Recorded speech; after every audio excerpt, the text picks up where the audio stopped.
Akka mooltan dhaggeeffatoota keenya jaallatamoo kanneen ayyaana waggaa haaraa Itoophiyaa bara 2014 ayyaaneffataa jirtaniin bagattiin sin ga'e jenna. Sagantaan keenya irraa dhimmoota lamatti fuuleffataa yaadannoo waggaa 20ffaa haleellaa shororkeessotaa fulbaana 11 bara 2001 Yuunaayitid Isteetsi keessatti geggeessamee fi ayyaana waggaa haaraa fulbaana 1 bara 2014 kan Itoophiyaa keessatti ayyaaneffamaa jiru laalchisee jiraattota bittaaf gurgurtaaf gabaa ba'anirraa yaada walitti qabame. Kan sin keessummeessanii namoo daandiitii aga xumura sagantaa keenyaatti nu waliin turaa jenna dhaggeeffatoota keenya qophii keenya duraatti dabarru. Waggoota 20 dura shororkeessonni xayyaarota imaltootaa kan Yuunaayitid Isteetsi afur butuudhaan magaalaa Niiwuork keessatti gamoolee waaltaa daldala addunyaa lama Waashingtan DC keessatti gamoo Pentagon haleeluun kutaa Pensilveeniyaa keessatti immoo xayyaarri butan kufuu isaatiin walumaa galatti namoota 2977 fixan. Haleellaa kana kan qindeesse hoogganaa Alqaayidaa Osaamaa Bin Laaden ta'uun battalumatti himame. Guyyaan shororkeessonni balaa hamaa kanatti dhaqqabsiisan fulbaanni 11 barana waggaa 20 guute. Gama biraatiin loltoonni Ameerikaaf kanneen biroon shororkeessummaatti duuluudhaaf gara Afgaanistaanitti bobba'anii turan waggoota 20 booda biyyatti gallakkisanii bahanii Taalibaan amma taayitaa qabatee Afgaanistaaniin bulchaa jira. Jiraattonni waggaa 20 dura gaafa haleellaan shororkeessotaa magaalaa Niiwuork keessatti geggeessame sana achi turan maal yaadatu? Namoota lama jaallanneen dubbiste keessaa tokko obbo Zinaab Abbaa Jabal Niiwuork keessa waggoota 50 jiraatan. Yaadannoo isaanii guyyaa sanaa kan isaan dubbataniin jalqabna. Ganama galapa. Istaakishtonjii keessa Tourist and Education Department keessan hojjedha. Ani guyyaa kana ganama galeen waa hunda qopheessaa jira. Tuuristiin ganama osoo dhufanii salfiitti dhaabbatu ollituudha. Kana jennaan an dura bu'ee nama lama taanee nuyi kana qajeelchuu TV bannee jennu walitti rakkataniini aksidentii rukuteera kan jedhu the first argine. Aksidentii moo jennee badaa hin naane after 15-20 minutes inni lammataa dhufee dhahe. Amma fiigichaan achi keessa manajeriin dhufee asii bahaa jiranii tuuristii hundaa ganama sana gadi yaafnee jarri immoo hin beekanu. Gadi bahaa jennaanu akkatti bahanuu hin beekanu. Akka jarri achi bahanii deemanu maaliifi Istaakishtonjii keessa gachuufamaa jira ka aksidentiin argamee miti. Jara gadi baafnee barriin cufamee nus sarratanyaan gadi baanee ilaaluu dhalne barriin keenya fuuldura iddoon World Trade Centeriin kuni. Fageenyaan mamii ta'a lafa isin hojjettanirra? One block, blockii tokko. Gara meetira 50? Baanee dhaabannee isa namni kufuu isa namni gubatu dhaabannee ilaalaa irra nama danuu hojjetu. All of a sudden bildiingiin kun dhufee xaaxa'ee samaayirra ol ka'ee samaayii gurraachessee gaaraa gadi nuunni lafatti gadi bu'u nu hunda irratti bu'eegaa dhufe. Katamaan Manhattan sun inni ifaan aduun sun dukkanaa'ee karaan nurkaa badee daaraa taanee namni kan kufee walirra deemanii maal jedhanii caccabnee achi Istaakishtonjii keessa nama biraatiin galchanuu nu bananii nu ol galchanii nu Florida. Achi lixxan?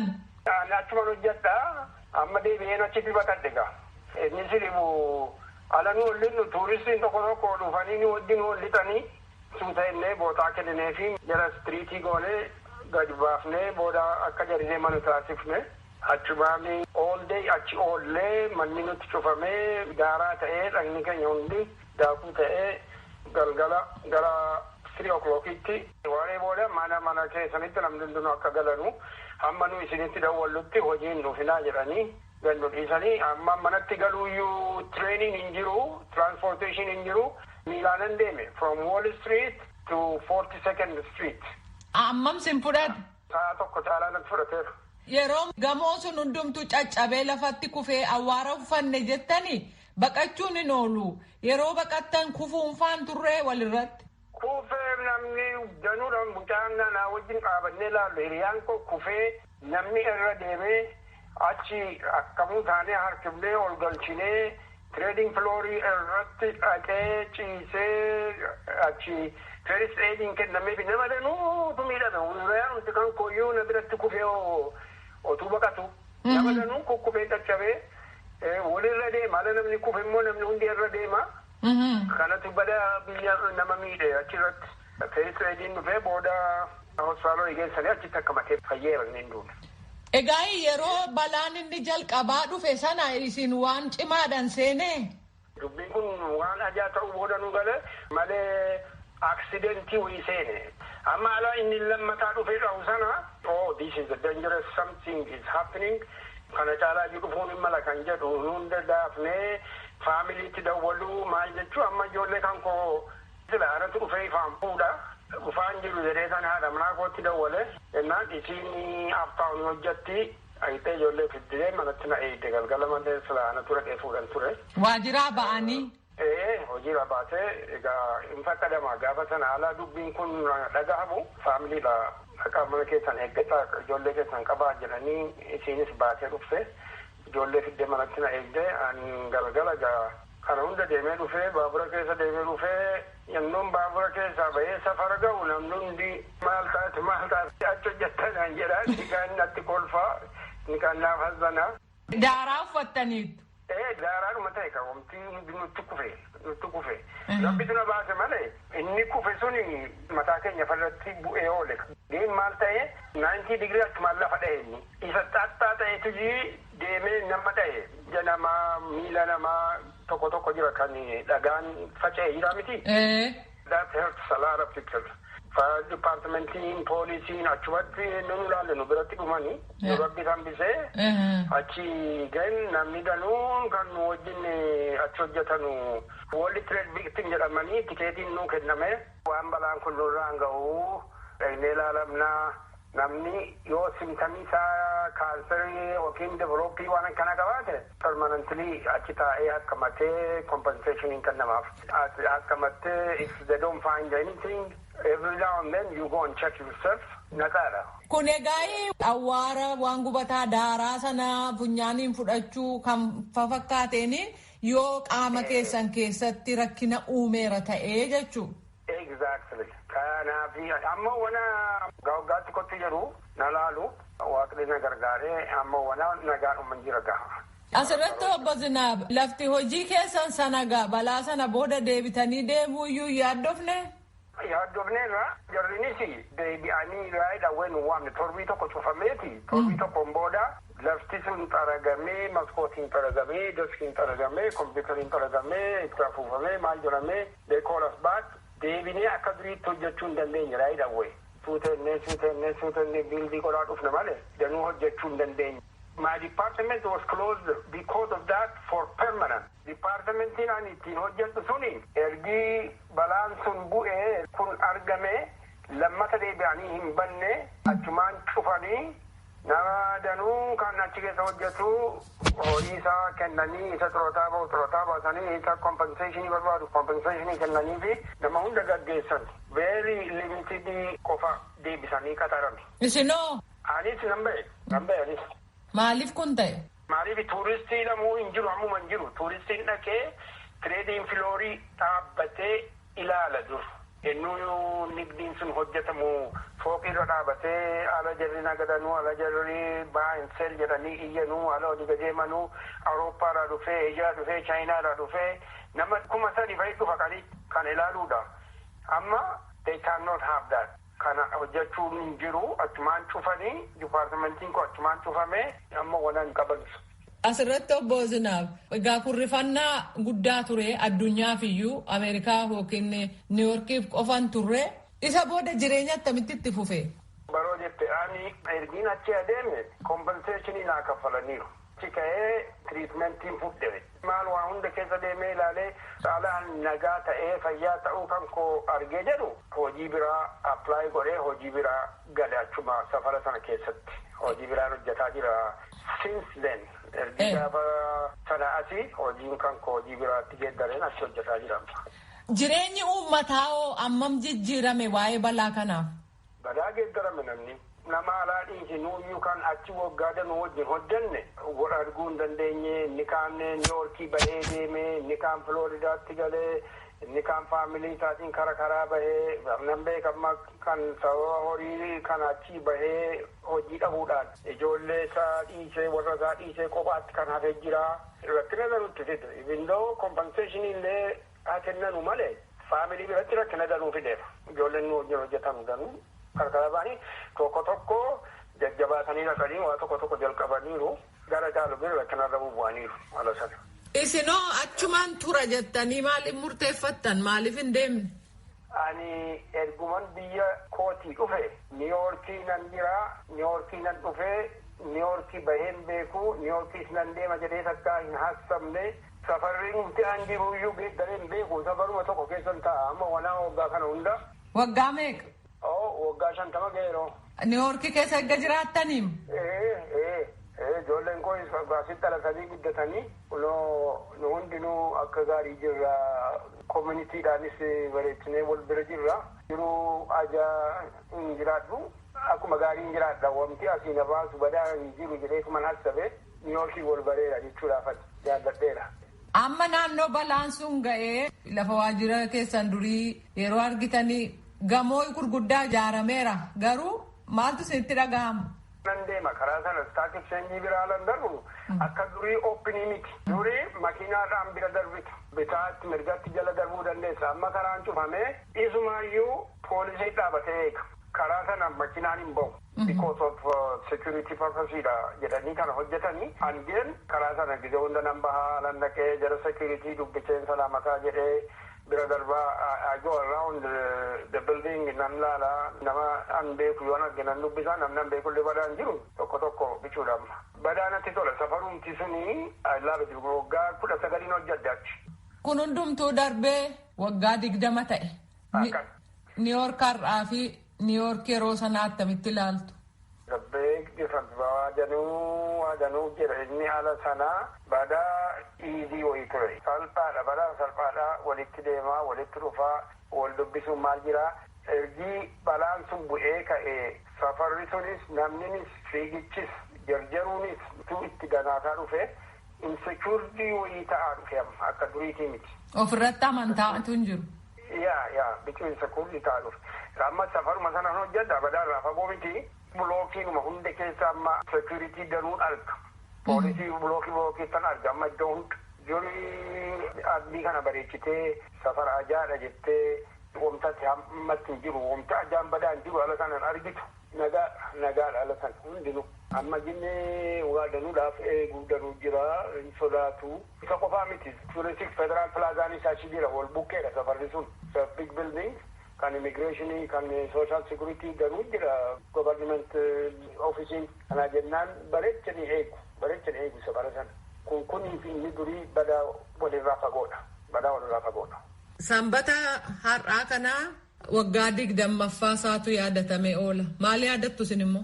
Kanan yaadadhu isa an achi dhaabbadhee nama achi kufu ilaalu nama fooqii irraa gadi kufu isa laalaa dhaqee all of a sudden explosion building sanaa ka'ee the whole downtown Manhattan coverii godhee hundarratti quttoon daaraan balaan nurratti bu'ee dhagaan namatti kan ta'u isa namni iyyu isa namni fiigu kanatu ija koo dura jira inni aan ilaalu guyyaanuma sana aduu sanaan wal arguu hin dandeenyu fiigaa achi keessaa kan nu baane namni inni kaan kufee wal harkisaa deema kanaan fayyadatti beekamu tuuristiin dhufee utaalee stock exchange trading floorii keessa galee baasuun rakkina nutti fidee gadi ba'uudha laftuu hundi dukkan gadi bahuu hin dandeenye quttoon isaas akkanaati miti maskootiin keenya hundi quttoo qofa ta'ee intarneetti mul'atama.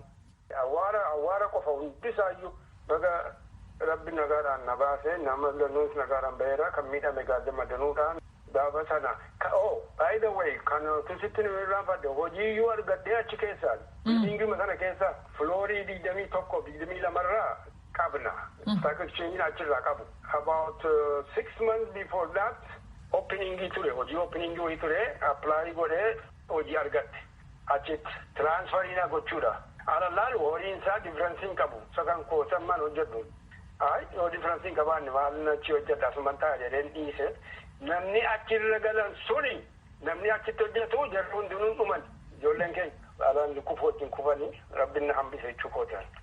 Jiraataan magaalaa Niiwoork haasofsiisne kabiraan obbo Salamoon Guuttataa Ittafaa jedhamu akkasittiin guyyaa fulbaana 11 bara 2001 yaadatu. Guyyaa kana waggaa 20 dura dukkana ture yeroo September 11 biyyi lafaan beekaa deebitee biyyattii hin fayyite seeneen turre. Baay'ee dukkanaa'ee ija nagaatiin olin ilaallu ollaa keenya wajjin ol sodaachaa turre kan. Guyyaa sana addumatti ganama eessa turtan? Ani gaafa sana Quxaaxaashii Itoophiyaa waggaa haaraa Itoophiyaa waan tureefi biiroo illee garuu mana koo keessa taa'ee tuni kitaaba dubbisuu balaan kun ga'uusaa dhagee TV gaafan banee ilaalu abidda sana gaafa darbu dhuguma natti hin fakkaanne isa booddeedha gara naannoo sanaa dhaquu yaalee ilaaluu fi garuu hin dandeenye fuulli namaas gaariin turre kanatti yaadadha yeroo isaa yoo dheerate iyyuu. Lafti gubate suni waaltaan daldala addunyaa sun lafa isin jiraataa turtan irra fagoodha? Lafa jiraataa ture irraa fagoodha garuu lafa hojii koorraa baay'ee fagoo miti. United Nations keessan hojjechaa ture maayilii 3.5 yoo ta'e kan inni nurraa fagaatu. Egaa gaafas televizyiinii bantanii ilaaluu keessan dura namarraa dhageessanii? Haadha manaa kootu bilbilee natti hime garuu gaafanii TV banee ilaalu yeroo awurooppilaaniin sun biildiingii sana rukutuun argee dhugaa natti hin fakkaanne fiilmiis natti fakkaate namoota achi keessatti beekuun yaadaa ture. Dubartiin wajjin hojjedhu nama Itoophiyaati Weezaroo Roomaan jedhamti kan wajjin hojjechaa turte. Mucaan ishee garuu maqaan ishee akka ta'e amma mataa koo keessaa badeera. Mucaan ishee achi biildiingii sanarraa akka isheen hojjettuun yaade mataa koo keessatti of course achitti duutesi. Ijoollee lama qabdii abbaan qabanii ergasii hojiitti hin deemine. Dubartiin kuni garuu gaafa ishee waa tokko haasoftuu TV irratti nan arga malee dhugaadhuma ergasii jaan ol argine hin beekne kana yaadadha. Egaa akka nama biyya namaatti magaalaa keessaayyuu iddoo akka New Yorkitti iddoo namni itti baay'atutti balaan yeroo ga'u sa'aatii sanarra yeroo sanarra daqiiqaa sanarra maali addan? Dhugaa dubbachuuf taanaan yeroo sana yeroon fuula namaa arguu biyyan keessa waggaa hamma kanaan isa booddee jiraadhu natti fakkaanne biyya kootti deebi'uu faatu mataa koo keessa dhufaa ture garuu sun ta'e nafee yoo nageenye. Yeroo battala sanatti waan sun ta'ee kutaa United States iddoo biraan dhaqee jiraadhaa jettanii yaaddaniittu? Well actually ani akkasii yaanne immediately wanti mataa koo keessa dhufee haadha manaa koo wajjin haasofne garuma Itoophiyaatti deebinaa kan jedhu ture. Isa haasoo keenya nan yaadadhaa isa booddee gaafa dubbiin qabbanaa deemee ilaalaa deemnu yaadi sun immediately waanuma yaadne malee irratti hojjenne. Haati warraa keessan manaa ala jiru turan jechuudha ganama san? Haadhi manaa koo yeroo narsiidha halkan hojjetti lafa hojiiti kan isheen bilbiltee natti himte. Of course anis immoo riba keessaa ka'een kitaaba dubbisaa ture. Tokkoffaa balaa akkasii argeen beeku. Lammata immoo biyya guddaa kana irratti waan akkasiin hin dhufaa jedhee yaanne. Kanaaf waan keessa ture iyyuu gara duubaatti deebi'ee attamatti kan yaadaa ture yaadu na rakkisaa garuu baay'ee na ogoon yaadadha. Haati warraa keessan jiruu bulanii ganama qe'eetti deebi'uudhaaf karaan cufaa ture. Akkamittiin gara manaatti dhufan? Haadhi manaan koo gara Noorzii gara baadiyyaatti hojjetti. Manni keenyas baadiyyaa keessa jira. Maayilii 50 ol fagaata lafi jiraadhu. Gara keenyatti deemuun rakkina hin qabu ture. Garuu rakkoonsaa akkamittiin deebi'ee dhaqaanoo nama alaati akkamittiin deebi'ee namoota biyya kanaa hojjedhaa. Akkamittiin ilaaluu yaada jedhu kaasnee irratti mari'achuu keenya nan yaadadha. Egaa balaa sana namoonni geessisan keessaa kan biyya alaa waan jiraniif jechuu keessan? Dhuguma kan biyya alaa keessa waan jiraniifis tokko kana. Kan lammata immoo wanti na dhibuu kan jiru ani areeda koo yeroo baay'ee muradhu. Haadhi manaan koo lakkii ati areeda kana murattu malee naan jetti. Dhuguma nan didee garuu karaa irratti gaafa na ilaalanii baay'ee na shakku turan. Kan biraa lammii Itoophiyaa balaa sana keessa du'ee jiru turan waan yaadattu jira?